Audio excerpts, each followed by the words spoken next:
Hi everybody, this is a very delayed video. I wanted to post one right away when I matched, but I just couldn't find the time between step 3 and the documents and visa work and research. So finally, and I might not have time to edit this video, so probably would post it just as is, but I really had to touch base on how the process went. So yes, I matched at my first choice, which is University of Massachusetts, and I am very excited. It's been so long that we've been trying to match that now that I've finally matched, I don't know how to take it from here. So I think I will know better when it comes to that. So as of now, I thought I'll just talk to you a little bit about how the process went for me. So first things first, of course, I would try and tell a little about how the application process is. And so we all know a few dates, but we are not very certain about all the other dates. I'll get into that for the first thing. So the first part is that you need to know that around June is your time when you start getting your applications together. And June 7th, ERAS actually opens up to start putting your application together. So you then, at that point onwards, around September 5th is when you can start releasing your applications, and September 15th is when the programs start receiving your applications. September 15th is the date that we traditionally call as the application date, because that is the date when the NRMP also opens, and you have to put an NRMP code into your ERAS application. So you do that. And then October 1st is when the med schools can start downloading your MSPEs, and therefore they can start viewing your application in its entirety. And then you just start interviewing, and you do that from, I would say, October through January or February. And then in February, around 22nd, you submit your rank order list, and March 15th is match day. Okay, so that's the time points. And then let's talk a little about what documents do you need as an IMG for the application process. So I think a few things all of us know for sure, that you need to have your ECFMG certificate ready. I know that if you officially call ECFMG, they will say it's not necessary, and it is not for most American graduates. But for international graduates, it's important to have your final medical school diploma and get the ECFMG certificate, because the number of interviews you get is drastically affected if you're not certified. I did not know this piece of information last year, and I would like to thank my friend Pratik Harne for telling me that this is a vital document, and it truly is. So get that together. And then you of course need your resume, your CV, which is built by ERAS. You don't upload any CV of yours. And what ERAS does is basically there are fields where you fill in your information, your publications, your research experience, your volunteer experience, and then we can talk a little bit more about how we build the CV, and that basically builds your entire ERAS CV. Then you need your med school transcript, which is generated when you've completed your 5 years or whatever of medical school. And then there's a document called as Medical School Performance Evaluation. It is a highly underrated document in terms of what people commonly know, but I would say that I was told that my MSPE was a very, very crucial document in being decided as an interview candidate, because it was easy to read and understand, and it highlighted all my achievements. And I am thankful to my med school for having made that document very easily understandable.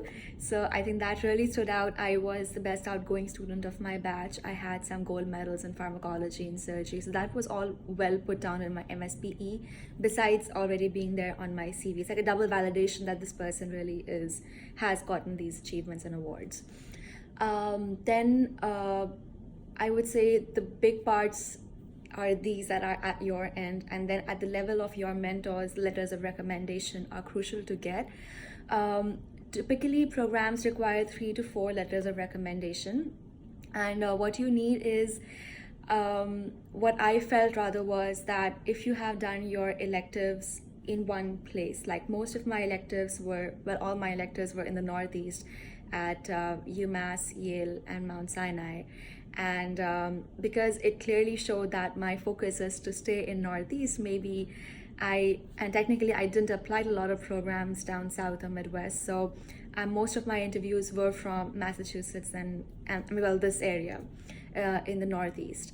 So if you're interested in matching into a program in Texas or Florida or California or the Midwest, then it kind of makes sense to do your electives and get your letters from those places.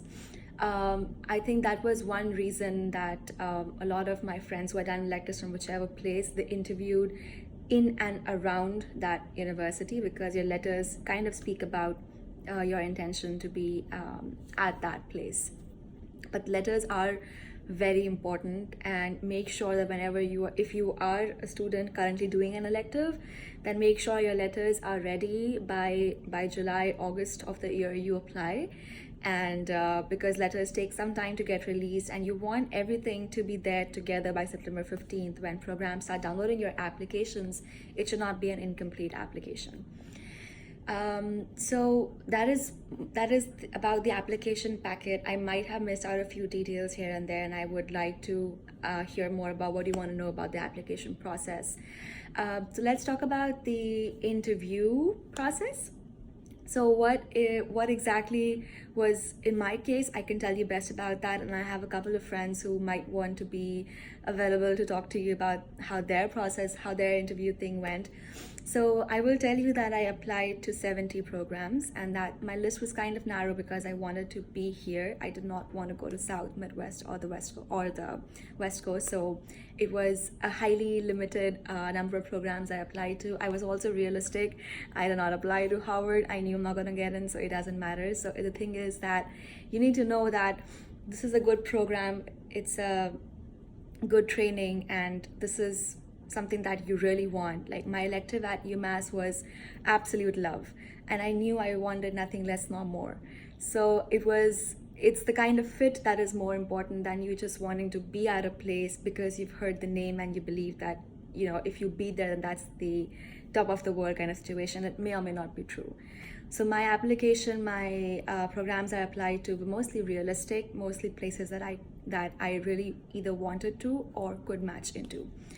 I did apply to a couple of programs in the Midwest, both of which I heard back from for an interview, and I'm very excited because I did get an interview at Mayo Clinic, Rochester, Minnesota, and since I'm an aspiring oncologist, that program meant a lot to me. The only thing was that it was so far away, and then I was so much in love with UMass that I continued to put UMass as my first choice. And in the South, I did not apply. I didn't mean to go anywhere down south, so I wanted to stay here. So that was my list of programs that I applied to, a broad explanation of where I applied. And then the interview process per se, I would say that it was a thrilling experience for me. For everybody who says that it's tiring and exhausting, I took it as an opportunity to meet so many people in that short period of time, to see so many programs. I saw the best of best and the worst of worst, but I think it made me realize the value of my own expectation from a training program. I wanted one which was very clinically heavy, and I wanted a good training, and I wanted a good balance of training and research. But foremost, I felt that my gut feeling spoke to me the most about where I truly want to be. Some places I went and felt that I just couldn't be happy at this place, and some places I went and I knew that if I match here, I would be a happy person. So the interview process was meeting the program directors, meeting faculty, meeting different residents, meeting your fellow interviewees. It was a very thrilling experience, and I really enjoyed travel, so I enjoyed that part as well. So finally, I think I interviewed at, a lot of programs, and then I interviewed up till the end of January. February, I could finally think about what I want to rank and how, and then I knew that, well, my gut feeling guided me all through, and here it did then again. I did talk to a lot of people about my various confusions, but it was all good. And then match day, I matched into UMass, and I am so much in love with that place. I mean, knock wood, I want my visa stuff to go, everything properly, so that I can start away and let's see how that goes. But I'm excited about beginning residency now. So that was that, and good luck to you guys. I'm sorry that I'm not able to be available on YouTube or elsewhere as much as I would like to, but it's been a crazy past few months, and I'm hoping that I'll find more time in future. But any more questions about this, leave it in your comments below, and I'll try and address them as and when. Bye. Have a good day.